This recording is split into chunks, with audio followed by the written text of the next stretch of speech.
महाभारत की 10 अनजानी दिलचस्प प्रेम कहानियां। प्रेम कहानियां बड़ी रोमांचक और दिलचस्प होती है। प्रेम के बिना जीवन निरर्थक है, बिना प्रेम के जीवन की सार्थकता खत्म हो जाती है। प्रेम कहानी के बिना कोई भी कहानी, फिल्म या महाकाव्य अधूरा ही है।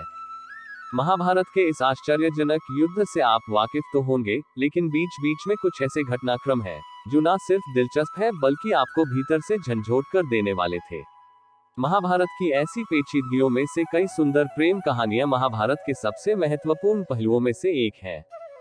दोस्तों, अगर आपने अभी तक हमारे चैनल को सब्सक्राइब नहीं किया तो जल्द से जल्द सब्सक्राइब कर लीजिए और बेल आइकॉन को दबाना ना भूलें, ताकि हमारे अगले वीडियो का नोटिफिकेशन सबसे पहले आपको मिले। तो चलिए, आज हम महाभारत की जिन प्रेम कहानियों से अवगत कराने जा रहे हैं, उनमें से कुछ काफी लोकप्रिय हैं, जिनके बारे में शायद आप पहले से ही जानते होंगे, लेकिन कुछ प्रेम कहानियां ऐसी भी है जो बड़ी दिलचस्प है और अधिकतर लोगों से अनजान है।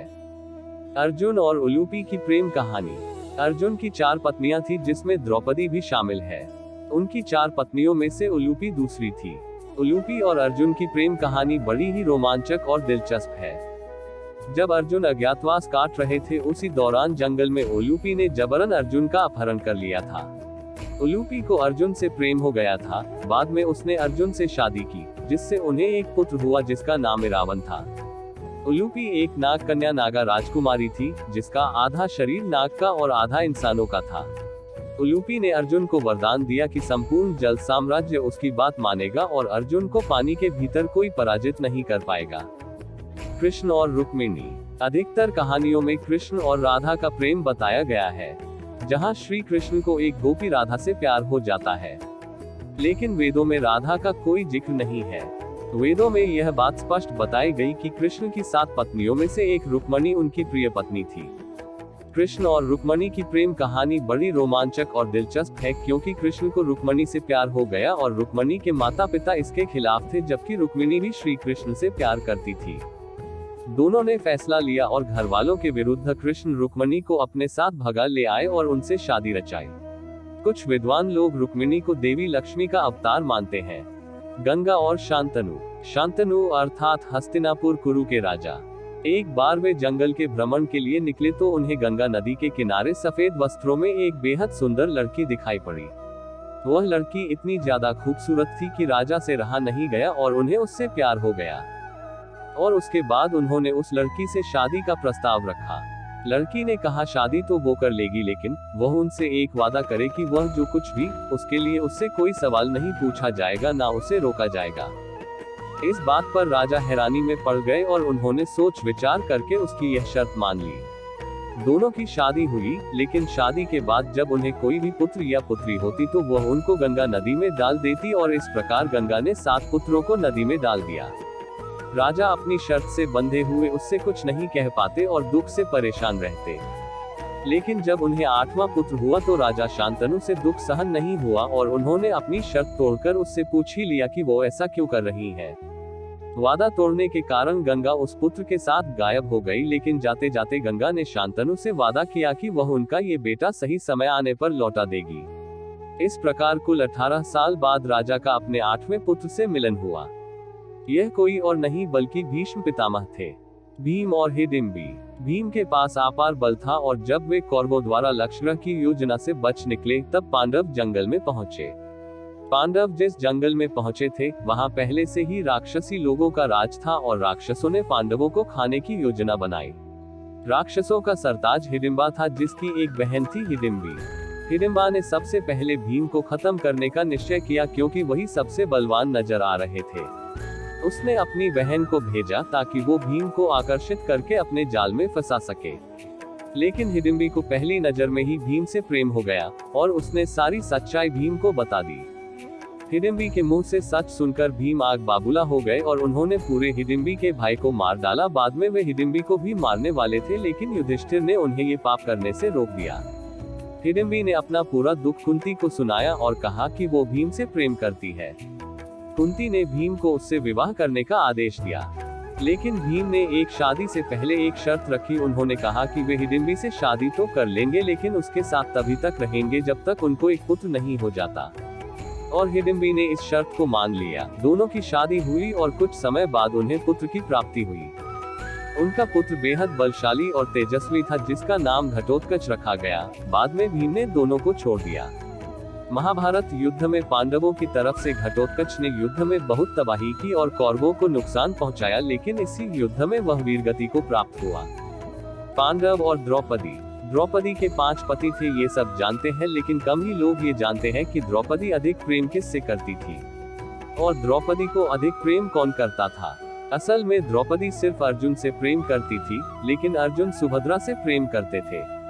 भीम द्रौपदी से मन ही मन प्रेम करते थे। ये भीम ही था जो द्रौपदी से सच्चा प्यार करता था और उसकी सभी मांगों को पूरा करने की कोशिश करता था। सहदेव और नकुल ने केवल युधिष्ठिर की आज्ञा का पालन किया, लेकिन द्रौपदी युधिष्ठिर से अधिक हिल मिल गई थी।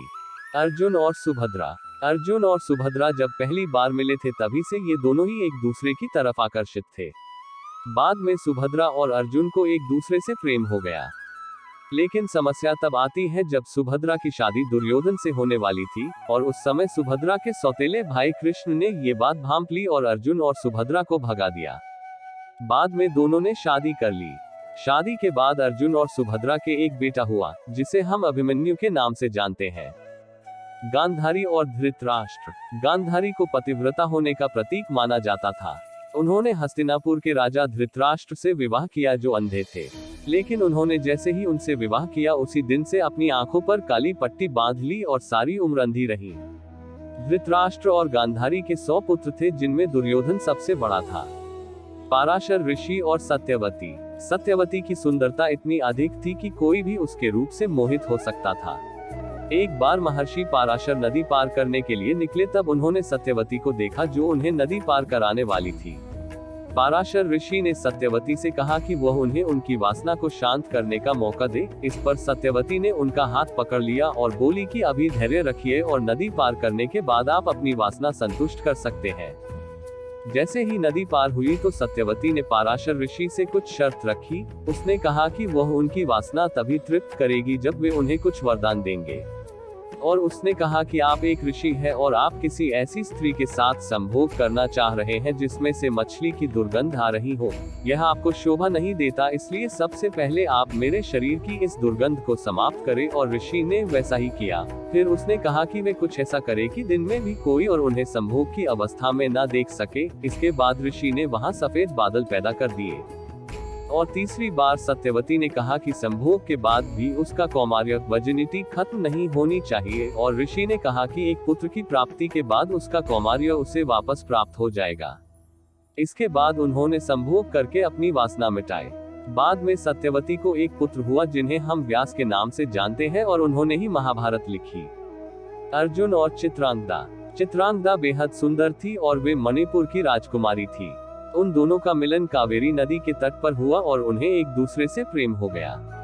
बाद में अर्जुन ने जब उनके पिता से उनका हाथ मांगा तो उन्होंने अर्जुन के सामने एक शर्त रखी। उन्होंने कहा कि अर्जुन और उनकी बेटी का पुत्र मणिपुर का उत्तराधिकारी बनेगा, और अर्जुन मान गए। दोनों की शादी हुई और उन्हें एक पुत्र प्राप्ति हुई। अर्जुन और चित्रांगदा को बभ्रुवाहन नाम का एक पुत्र हुआ। इसके बाद अर्जुन उन दोनों को छोड़कर इंद्रप्रस्थ आ गए। उनका पुत्र मणिपुर के सिंहासन पर बैठा। बभ्रुवाहन मणिपुर का राजा बना और यहाँ तक कि एक युद्ध में उसने अपने पिता को भी पराजित किया। शांतनु और सत्यवती की मुलाकात जंगल में हुई, जहाँ वे शिकार करने के लिए गए थे। असल में उन्हें सत्यवती की सुगंध ने प्रभावित किया, जो कि कस्तूरी थी। इस सुगंध का पीछा करते हुए जब वे आगे गए तो उन्होंने सत्यवती को अपनी नाव में पाया और उन्होंने उससे उन्हें नदी पार कराने को कहा। इसी बीच उन्होंने अपनी इच्छा सत्यवती को बताई और उसके बाद प्रेम का सिलसिला चलता रहा। बाद में सत्यवती ने उनसे कहा कि वे उसके पिता से हाथ मांगे। जब शांतनु सत्यवती का हाथ मांगने गए तो सत्यवती के पिता ने शर्त रखी कि सत्यवती से होने वाला पुत्र सिंहासन का उत्तराधिकारी बनेगा, और यह शांतनु ने अपने पुत्र देवर्त के कारण कुरु के सिंहासन से इनकार कर दिया और इसलिए वह उससे शादी किए बिना लौट आया। जब पुत्र देवर्त लौटा तो उसने सत्यवती के पिता को विवाह के लिए राजी कर लिया।